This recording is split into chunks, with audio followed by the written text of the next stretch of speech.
कि हाँ हम ब्राह्मण मुगल काल से मंदिर में घंटा बजा रहे हैं, आज भी बजा रहे थे, बजाए थे और आगे भी बजाएंगे, और यही घंटा बजाकर भारतीय संस्कृति और सनातन धर्म को ब्राह्मणों ने जीवित रखा है। ये इतनी हिम्मत उन्हें कहां से आती है? पिछले अगर आप देखेंगे तो अभी 1 महीना भी नहीं हुआ है और 2 राजनीतिक दल के 3 से 4 बड़े बड़े लीडर इस तरीके से एक्ट कर दिए हैं अपने जुबान के माध्यम। जो 10% ईडब्ल्यूएस वाले को मतलब कोई अंग्रेजों का कोई दलाल कहता है, कोई मंदिर में घंटा बजाने, क्या ये वर्ड है मंदिर का घंटा और अंग्रेजों का दलाल? दलाल का मतलब मालूम है? और ये राजनीतिक व्यक्ति का कोई शब्द है? एक व्यक्ति जो मिनिस्टर है, भूमि एवं राजस्व विभाग के मिनिस्टर है, और वो दलाल जैसा शब्द का प्रयोग कर रहा है, उस पर तो अभी मुकदमा चलना चाहिए। भूमिहार, ब्राह्मण, राजपूत, लाला, आप कहते हैं कि A to Z के पार्टी, इस चारों कास्ट में से एक मिनिस्टर का नाम हमको बताइए तो। राष्ट्रीय जनता दल की तरफ से लगातार हिंदू धर्म को लेकर, रामचरितमानस हो या ब्राह्मणों को लेकर जो टिप्पणी की जा रही है, उसको लेकर अब बवाल मचता हुआ नजर आ रहा है। ऐसे में हमारे साथ ब्राह्मण महासभा के प्रवक्ता और पूर्व जाप नेता रजनीश तिवारी है। रजनीश जी से जानेंगे। रजनीश जी, लगातार ब्राह्मणों पर जो टिप्पणी हो रही है, इसको कैसे देख रहे हैं? देखिए, कोई भी राजनीतिक दल हो या कोई भी राजनेता हो, उनको इतना हैसियत और औकात आता कहां से कि वो अपने रसूख राजनीतिक के लिए, राजनीतिक स्वार्थ की रोटी सेकने के लिए और बयानवीर बनने के चक्कर में किसी जाति, धर्म, मजहब और समाज को ले आते हैं। ये इतनी हिम्मत उन्हें कहां से आती है?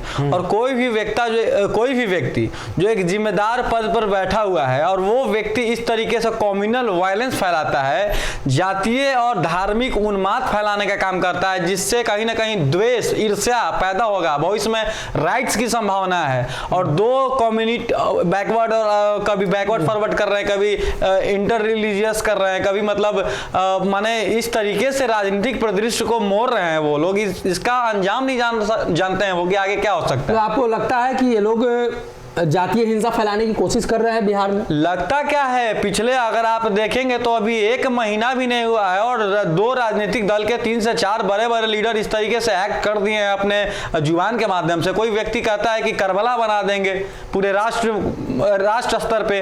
कोई व्यक्ति कहता है रांची से गुलाम रसूल बलियावी, जो जदयू के नेशनल टीम के बॉडी के मेंबर हैं और वो एक्स MLC रहे या वर्तमान MLC हैं, बताइए। और वो जब इस तरीके से बात करेंगे तो समाज में समझ रहे हैं नफरत और उन्माद बोलने का काम कर रहे हैं। एक व्यक्ति रामचरितमानस पे और सुंदरकांड के एक पार्ट पे पूरे का पूरा रामचरितमानस और राम के चरित्र पे ही प्रश्न उठा देता है, कोई हिंदू के पर ही प्रश्न चिन्ह उठा देता है। कोई व्यक्ति है जो 10% ईडब्ल्यूएस वाले को मतलब कोई अंग्रेजों का कोई दलाल कहता है, कोई मंदिर में घंटा बजाने, क्या ये वर्ड है मंदिर का घंटा और अंग्रेजों का दलाल? दलाल का मतलब मालूम है? और ये राजनीतिक व्यक्ति का कोई शब्द है? एक व्यक्ति जो मिनिस्टर है, भूमि एवं राजस्व विभाग के मिनिस्टर है, और वो दलाल जैसा शब्द का प्रयोग कर रहा है, उस पे तो अभी मुकदमा चलना चाहिए और हम केस भी करेंगे उस व्यक्ति पे। और यही 10% ईडब्ल्यूएस वाले लोग आज देश में भारतीय संस्कृति, सनातन धर्म और हमारे धर्म को बचाए हुए हैं। आज यही 10% वाले लोग, नाम आपको जोड़ाएंगे तो थक जाइएगा। एक नाम नहीं, हजारों नाम है जो देश के आजादी में कुर्बानी दिए, चाहे इतिहासकार हो, चाहे रचनाकार हो, चाहे धार्मिक व्यक्ति हो, चाहे स्वतंत्रता सेनानी हो, चाहे गोस्वामी तुलसीदास जी हो, आर्यभट्ट हो जिसने शून्य दिया, यही 10% लोग है। दधीची जो विश्व कल्याण के लिए हड्डी दान कर दिया, आदि शंकराचार्य हो, रामकृष्ण परमहंस हो जो स्वामी विवेकानंद जी के गुरु थे, चाहे पेशवा बाजूराज बल्लार हो या मंगल पांडे हो, राजगुरु हो, या आप चाणक्य देखें कि जो पूरा अखंड भारत का निर्माण माने अशोक सम्राट से लेकर चंद्रगुप्त, जो कि एक व्यक्ति को सड़क से उठा के कहीं ना कहीं जो धनानंद डायनेस्टी था, धनानंद डायनेस्टी को गिराने का काम किया एक साधारण से बालक ने, एक चाणक्य जैसे व्यक्ति को। हम लोग तो 10% वाले शुरू से कुर्बानी दिए हैं इस देश के लिए, चाहे वेंकट रमन रामकृष्ण हो या फिर बाल गंगाधर तिलक हो, दयानंद सरस्वती हो, मतलब एक चाहे आप नाम चंद्रशेखर तिवारी आजाद हो, 10 ऐसा हजारों नाम है, सांस कम पड़ जाएगा, नाम इतना है। और यही 10% लोग आज, चाहे कश्मीर में पंडितों की स्थिति देखिए, भारत राष्ट्रीयता को बचाने के लिए और राष्ट्र सर्वोपरि मानते हो हम कश्मीर के पंडितों ने, आप देख लीजिए कि आज तक संघर्ष कर रहे हैं राष्ट्र के लिए।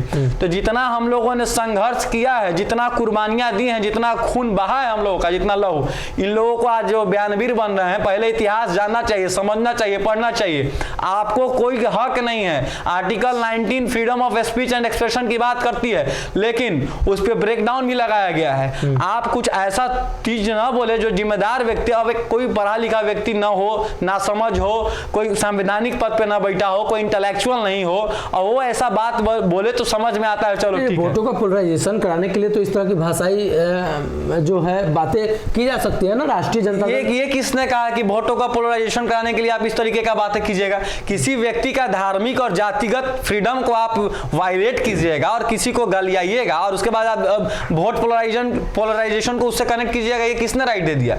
ये कहीं पे कोई हमारे कॉन्स्टिट्यूशन में या हमारे एक्ट में या हमारे रूल में कहीं कोई इसका प्रोविजन है? आप इसको कैसे देखते हैं? Tejashwi ji A to Z की बात करते हैं, कहाँ का भैया A to Z? ये वही 1990 वाला दौर आ गया। आज A to Z सर में नहीं आता A to Z कहने वाले को। A to Z में कहाँ है? B कहाँ है ब्राह्मण, B कहाँ है भूमिहार, R कहाँ है राजपूत, K कहाँ है लाला, L जी भूमिहार ब्राह्मण राजपूत लाला। आप कहते हैं कि A to Z के पार्टी, इस चारों कास्ट में से एक मिनिस्टर का नाम हमको बताइए तो बताइए कि कोई इस कास्ट से A to Z में राजद कोटा से मिनिस्टर है? फिर राष्ट्रीय जनता दल में वो मंत्री होंगे ना, उस तरह के लोग होंगे ना है नहीं सरकार में, तो क्यों नहीं बोल रहे हैं वो? आप अब लोग हम इस जो A to Z में ये जो चार गो है, फॉरवर्ड और बैकवर्ड की जो राजनीति चल रही है, जो आप इन चारों में आप अगर आप जो बुरा बाल का लोग कहते हैं, लालू जी कहते थे बुरा बाल साफ करो, आज वही बुरा बाल तेजस्वी जी आए तो कहें कि हम पॉलिटिकल सिस्टम चेंज कर दिए, अपना पॉलिटिकल आइडियोलॉजी और पॉलिटिकल तरीका चेंज कर दिए और A to Z की बात करते हैं। लेकिन बात सिर्फ राजनीतिक, आप इतना कम्युनल वायलेंस आपके नेता फैलाने का काम कर रहे हैं, कुचक रच रहे, इस तरीके के बयान दे रहे हैं, आप उस पर आपका एक शब्द नहीं निकल रहा है। तेजस्वी जी का एक शब्द नहीं बोले नीतीश जी, चल क्या रहा है भाई? और A to Z में बताइए ना कि भूमिहार ब्राह्मण लाला राजपूत अब कब बनाइएगा मिनिस्टर? और उन लोगों को आप कहाँ, आप शिवानंद तिवारी के बेटे हैं, टूना जी पांडे के भाई बच्चा पांडे हैं, आप बनाइए ना ब्राह्मण कोटा से, आप बनाइए ना भूमिहार कोटा से। अब तो नीलम देवी भी जीत के आ गई हैं, काहे नहीं बना रहे? महिला सशक्तिकरण, वुमेन एम्पावरमेंट की बात कीजिए, और उस वर्ग से आता क्यों नहीं बना रहे हैं? आप देखिए कि एक पार्टी जो A to Z की कहती है और उसमें से एक वर्ग का मेजर मिनिस्टर है बिहार में, लगभग आप देख लीजिएगा तो 35% से एक्सीड कर रहा है एक कास्ट का मिनिस्टर। माने क्या चल रहा है A to Z? ऐसे ढोंगियों से बचने की आवश्यकता है और ऐसे राजनीतिक दल के लोग जो इस तरह के बयानबाजी कर रहे हैं, उसके शीर्ष नेतृत्व चाहे आदरणीय लालू जी हो या तेजस्वी यादव जी हो, उनको कड़ी कार्रवाई करने की आवश्यकता है। और हम बिहार के प्रशासन से भी मांग करते हैं कि चाहे गुलाम रसूल बलियावी हो या फिर मंत्री आलोक मेहता हो, इन लोगों पर कानूनी कार्रवाई करे। अगर ऐसा नहीं होता है तो 10% वाले जो लोग हैं, वो 10% वाले लोग जदयू और राजद के दफ्तर पर बैठ के और इस तरीके से जो अनलॉफुल बात कर रहे हैं, जो गैर कानूनी तरीके से जो प्रस्तुत कर रहे हैं अपने बातों को, उसके खिलाफ हम लोग धरना, प्रदर्शन, आंदोलन, नारेबाजी करेंगे। और 10% रिजर्वेशन पे जो प्रश्न उन्होंने खड़ा किया है, तो ये 10% रिजर्वेशन ही नहीं, इस पॉलिसी को हम जा रहे हैं कोर्ट में केस लड़ने, सुप्रीम कोर्ट से लेके आर्टिकल 226 के तहत पहले हाई कोर्ट जाएंगे और आर्टिकल 32 के तहत हम लोग इस 10% ईडब्ल्यूएस फॉर्मूला को चुनावी गणित फॉर्मूला में भी, जो हमारा राइट है, आज राजनीतिक रूप से पिछड़ापन सबसे ज्यादा किस वर्गों में? सवर्ण जातियों में है। और आप बताते हैं कि पॉलिटिक्स में, सीट्स में, चुनाव में रिजर्वेशन का लेना किसी जाति से नहीं, वो राजनीतिक पिछड़ापन से लेना देना, उसका किसी जात से लेना देना नहीं। तो आज के डेट में राजनीतिक रूप से पिछड़े कहीं ना कहीं सवर्ण ही तो है, दूसरा जाति है कहाँ? आज 35 साल से कौन सीएम है? आज सबसे ज्यादा MP MLA MLC किस जाति, किस वर्ग का है? Backward class, schedule caste, schedule tribes, OBC है, अच्छी बात है।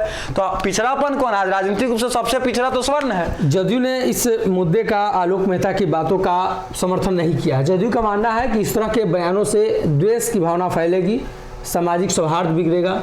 तो बिल्कुल सामाजिक सौहार्द तो बिगड़ ही रहा है ना। आप देखें कि जब कल से इस तरीके का बयान आया और आज तक आज की प्रतिक्रिया लोगों की क्या है, चाहे आप सोशल साइट्स खोलिए, चाहे आप न्यूज चैनल खोलिए, हर व्यक्ति आहत है कि नहीं आहत इस बयान से।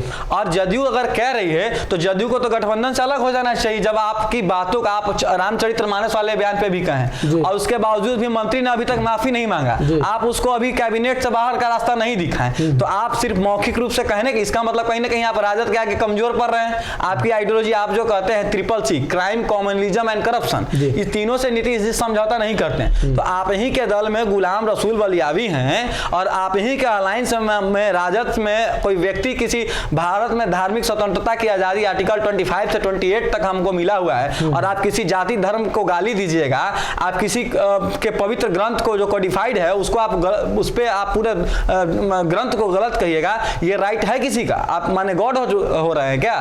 तो आप नीतीश जी में अगर थोड़ी सी भी शर्म और लाज है तो अविलंब इस गठबंधन से उनको बाहर आ जाना चाहिए, और नहीं तो कैबिनेट मिनिस्टर को तुरंत उसको अभी बर्खास्त करना चाहिए। जितने विवादित लोग हैं उनको हटाना चाहिए। अरे आप देखिए ना, सामाजिक सौहार्द बिगाड़ रहे हैं। अब आप देख लीजिए कि किसी व्यक्ति को नहीं, पूरे बड़े कम्युनिटी को आहत कर रहे हैं। ये दलाल वर्ड क्या, ये कोई वर्ड है? और ये मंदिर में घंटा, तो हम कहना चाहते हैं आलोक मेहता से कि हाँ, हम ब्राह्मण मुगल काल से मंदिर में घंटा बजा रहे हैं, आज भी बजाए थे और आगे भी बजाएंगे, और यही घंटा बजाकर भारतीय संस्कृति और सनातन धर्म को ब्राह्मणों ने जीवित रखा है औकात तो रोक के दिखा ले घंटा बजाने से।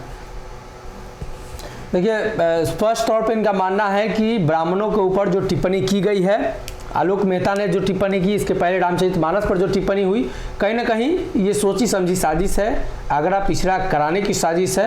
और ऐसे में मुख्यमंत्री नीतीश कुमार को इस पर कार्रवाई करनी चाहिए, इस तरह के मंत्रियों को मंत्रालय से बाहर करना चाहिए।